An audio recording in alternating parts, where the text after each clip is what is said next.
දැන් අපිට ඡන්දයක් ළඟ වෙලා තියෙනවා. බොහෝ දෙනා උත්සාහ කරනවා මේ ඡන්දයක් කියලා කියන අසානයේදී මිනිස්සු කොහොමද යථාර්ථයත් එක්ක ගනුදෙනු කරන්නේ කියන ප්‍රශ්නේ. දැන් මනෝ විශ්ලේෂණයට අනුව යථාර්ථය එක්ක මිනිස්සු ගනුදෙනු කරන ආකාර තුනක් තියෙනවා. පළවෙනි එක තමයි නියුරොටික් කියලා කියනවා. නියුරෝසිකියෝ කියලා කියනවා. නියුරෝසිකියෝ කියලා කියන්නේ හැම වෙලාවෙම තමන්ගෙන් බාහිරව තියෙන සිම්බොලික් යථාර්ථයේ එක කොටසක් ඒගොල්ලෝ මර්ධනය කරලා තියෙනවා. ඒ කොටස යටපත් කරලා තියෙනවා. ඒ නිසා හැම වෙලාවෙම නියුරොටික් කෙනෙක් යථාර්ථයත් එක්ක ගනුදෙනු කරනකොට එයාට නීති ආධිපත්‍යය පිළිගන්නවා. කියන්නේ නීතියට අනුව තමයි එයා පිළිගන්නේ. ඒ කියන්නේ නීතියට අනුව තමයි වැඩ කරන්නේ. ඒ නිසාම නියුරොටික් කෙනෙක්ගේ ඉරොටික් ජීවිතය නැත්නම් ශෘංගාර ජීවිතය කියලා කියන්නේ බාහිර ලෝකයේ තියෙන මේ සංකේත නීතිය බිඳින එක. දැන් එයාගේ ශෘංගාර ජීවිතය කියලා කියන්නේ යම්කිසි නීතියක් තියෙනවා නම් ඒක හොරෙන් බින්දොත් විතරයි නියුරොටික් කෙනෙකුට විනෝදේ ලැබෙන්නේ. ඊළඟට අපි යමු පර්වර්ට් කෙනෙක්. පර්වර්ට් කෙනෙක් වෙන්නේ එයා යථාර්ථයේ අඩුව. දැන් අර නියුරොටික් කෙනෙක් හැම වෙලාවෙම යථාර්ථයේ සැබෑව අයින් කරනවා එයා තමන්ගේ ජීවිතේ. පර්වර්ට් කෙනෙක් කරන්නේ හැම වෙලාවෙම යථාර්ථයේ අඩුව වෙනුවට තමන් පෙනෙහිටිනවා. දැන් බොහෝ වෙලාවට ස්ටලින් වාදීන් කියලා කියන්නේ ඒ යථාර්ථයේ තියෙන ඒ අඩුව තමන් පුරවන්න යනවා.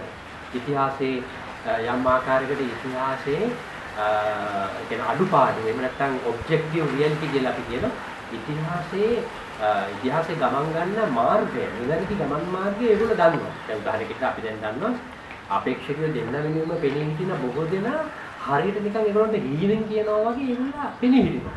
ඒගොල්ලෝ කියනවා මේ යහපත වෙනුවෙන් පෙනී හිටිනවා. දැන් අපි ප්‍රශ්නයක් අහුවට වැඩක් වෙන්නේ නැහැ. ඒගොල්ලෝ කියන්නේ නෑ මේ ඔයගොල්ලෝ හොඳට කරන්නේ මේක කියලා. දැන් හොඳට ඒ වගේ හොඳ වෙනුවෙන් කීපාරක් අපි පෙනී හිටියද කීපාරක් ඒවා අසාර්ථක වුණාද කියන ප්‍රශ්නය හැම වෙලාවෙම ඒගොල්ලෝ ප්‍රතික්ෂේප කරනවා. එහෙම එකක් නෙන්නේ. ඒ අපි දන්නේ නැහැ වගේ දේවල් කියලා. ඊළඟට අපි අන්තිම කට්ටිය සයිකොටික් කට්ටිය කියලා කියනවා. ඒ සයිකොටික් කට්ටිය කියලා කියන්නේ අමුතුම කට්ටියක්. ඒගොල්ලෝ දැන් මම මෙච්චර වෙලා කිව්ව දේ පැහැදිලි කිරීම සඳහා සාමාන්‍යයෙන් අපි තේරුම් ගන්න ඕන දෙයක් තමයි යථාර්ථය කියලා කියන්නේ නියුරොටික් කෙනෙකුට හරියට එකක් අර වාදනයක් ඇතුලේ තියෙන අන්තර්ගතයක් වගේ. දැන් අපි උදාහරණයකට අපි ගත්තොත් දැන් මෙතන තියෙනවා මේ බෝතලයක්. දැන් මේ බෝතලේ අපිට වෙනවා මේ වතුර හරිනවා. යම්කිසි ඇතුලේ අන්තර්ගතයක්. දැන් මේ අන්තර්ගතය මේ පොරොප්පකින් වහලා තියෙනවා. ඒ කියන්නේ අර්ථවත් ජීවිතයක්. නියුරොටික් කෙනෙකුට හැම වෙලාවෙම එයාගේ ජීවිතේ අතීතය, මතකය, අනේකා මේ ඇතුළේ තියෙනවා. නමුත් අපි දැනගත යුතු දෙයක් තමයි හැම වෙලාවෙම සයිකොටික් කෙනෙකුට වෙන දේ තමයි සයිකොටික් කෙනෙකුට මේ මූඩිය නෑ. මූඩිය නෑ කියලා කියන්නේ අපි කොහොමද මේ පියාගේ නම කියන එක. දැන් අපි දන්නවා බොහෝ වෙලාවට ඔබ්සෙෂනල් නියුරෝසිස් රෝගී මේ මානසික තත්ත්වයේ ඉන්න කෙනෙක්ගේ හැම වෙලාවෙම එයාට තියෙන ගැටලුවක් තමයි මේ පියාගේ නාමය පිළිබඳ ගරුත්වය පිළිබඳ ගැටලුවක් හැටියට තමයි සාකච්ඡා වෙන්නේ. කියන්නේ දැන් එවැනි කෙනෙක් හැම වෙලාවෙම හේතුකින් තොරව තමන්ගේ තත්ත්වෙ පෙන්නනවා. ඒ කියන්නේ දැන් අපි දැන් මේ වගේ අය ටීවී එතකොට රේඩියෝ වැඩසටහන් පත්තර වලට එම මේ පැනලා දෙනවා පටාස් ගාලා. හොයලා බලන්න හැම වෙලාවෙම ඒ ආගයන්ගේ පියාගේ ඉතිහාසය හොයලා බලන්න අපවාදෙට ලක් වෙනවා. දැන් මේගොල්ලෝ මේ සංකේතාත්මකව තමන්ගේ පියාගේ අඩුව තමන්ගේ භූමිකාවල් හරහා පුරවනවා. දැන් සමහරු හිතනවා ඒ මාධ්‍ය ඉස්සරහට ඇවිල්ලා තමන්ගේ පියාගේ සංකේතාත්මක අඩුව මාධ්‍ය හරහා පුරවන එකට දේශපාලනය කරනවා. ඉතින් මම කියන්නේ බලාගෙන ඉන්න තව ටිකක් කල් කියලා. ඒතුළු සයිකොටික් කෙනෙක්ගේ වෙන්නේ දැන් අපි ගොත් එහෙම මේ නියුරොටික් කෑන්ගේ මේ මූඩිය තියෙනවා. පොරොප්ප මූඩිය තියෙනවා. සයිකොටික් කෑන්ගේ වෙලා තියෙන්නේ මේ මූඩිය ඇවිල්ලා නැහැ කවදාවත්. ඒ කියන්නේ මේ මූඩිය මේ ෆැක්ටරි ඩිෆෝල්ට් එකක් කියලා කියන්නේ. ඇවිල්ලාම නැහැ. ඒතර ඒ වගේ අයගේ තියෙන මෙතන හිස් යම්කිසි නිශ්චිත අවස්ථාවකදී දැන් ෆ්‍රොයිඩ් ගණන් එයා දන්න ශ්‍රේවර් කියලා උදාහරණයක් තියෙනවා. ඒ වගේ උදාහරණයකදී වෙන්නේ දැන් එකපාරටම යම්කිසි සිදුවීමක් හරහා එකපාරටම මේ ඇතුලේ තියෙන දේවල් මේව හැලෙන්න ගන්නවා. දැන් මේ බලන්න මේ ඔන්න දැන් හැලෙනවා. දැන් ශ්‍රේවර්ගේ කේස් ස්ටඩි එක බැලුවොත් මේ ඇතුලේ තියෙන ඔක්කොම හැලෙනවා. එළියට එනවා. දැන් අපි දන්නවා දැන් මට මතකයි ඔය එක්ස් කණ්ඩායමේ මීට අවුරුදු 10කට උඩදී සිදුවීමක් වුණා. ඒ සිදුවීමේදී ගොඩක් අය මේ අමතක කරාට ඒකෙත් හරි ලස්සන වැඩක් වුණා. එක්තරා පුද්ගලෙක් අපේ එක්ස් කණ්ඩායමේ නිවසේ මම ජීවත් වෙච්ච පිටිපස්සේ කොටස වෙන් කරා එයා යකඩ ගේට්ටුව. අපි යකඩ ගේට්ටුවේ වෙන් කළා කිව්වා මේ දීප්ති කියලා කියන්නේ හරි වැදගත් මනු මේ කියන්නේ සෑහෙන වැඩ කටයුතු තියෙන මිනිස්සේ එයාව මේ එළියෙන් එන එන්ට මේ හම් වෙලා කරදර කරන්න දෙන්න එපා කියලා. ඒ වගේම එයා සංවිධානයේ තව පිටසකට කිව්වා මේ හරි භයානක මිනිස්සෙක් මේ ඔය පිටිපස්සේ ඉන්නේ එයා මේ හිට්ලර් වගේ කෙනෙක් කියලා. ඒ ගමන සමහරව අහුවා ඒ පුද්ගලයන් අහුවා මේ ඔයාට කවුද කිව්වේ කියලා.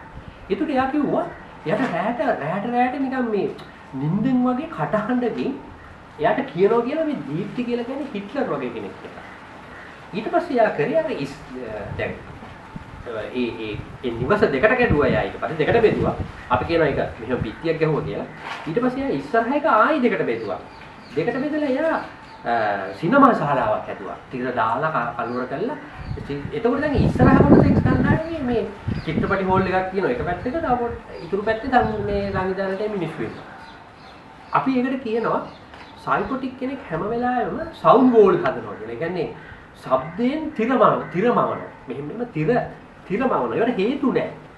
ඒතර අපි තේරුම් ගත යුතු දේ තමයි සයිකොටික් කෙනෙක්ගේ හැම වෙලාවෙම මේ ක්‍රියා නැමැති හැකවුම්කාරකේ ඇවිල්ලා නැති නිසාම එයා මොකද කරන්නේ?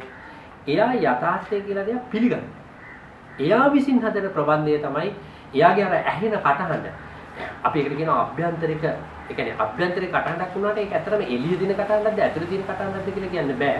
නමුත් ඒ වගේ පුද්ගලෙක් හැම වෙලාවෙම කියන්නේ මේක මගේ හෘද සාක්ෂී කටහඬ කියලා. ඇත්තටම මේක හෘද සාක්ෂී කටහඬක් නෙවෙයි. මේක සයිකොටික් කටහඬක්.